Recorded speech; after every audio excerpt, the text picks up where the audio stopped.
Exercise Red Dagger is a bilateral exchange between the United States Marine Corps Reserve and between 131 Commando Unit. We share best practices between the British unit and our unit so that we can get better combat engineers out of the process. There's been a range of different activities which they've learned and developed over the last 2 weeks. The bottom line is interoperability is the way forward. It's the way we're going to be operating in the future. So this is really the future of our training.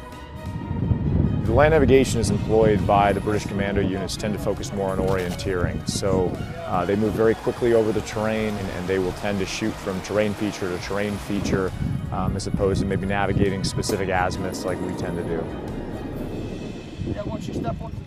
The Royal Marines use an obstacle course that's quite a bit longer than ours, a lot more distance between obstacles, more use of water obstacles. Obviously our obstacle course doesn't have any. Their obstacle course is just one test of many tests in order for them to earn the commando qualification. The British units and the Royal Marines have a group called Mountain Leaders that are highly trained in mountain warfare. So they came in and gave us a one-day training package on basically ascending and descending, sheer cliffs, and just very difficult mountainous terrain. Your legs straight as you come over.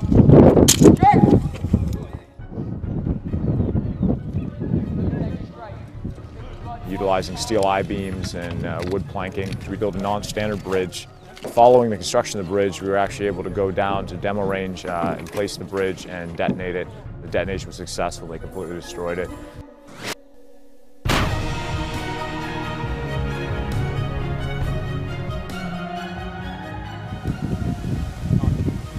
So one of the things we were trying to accomplish in this training period was to take them back to basic MOS skills, but also basic Marine skills. So we set some time up in the schedule in order to do platoon and company level attacks. It's been about a 3-day package.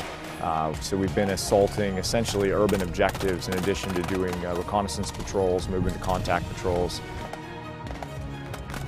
In this day and age, being able to fight with different forces and allies is key for modern battles, and a chance to work with the Americans and get used to using different skills and working together is really important, I think.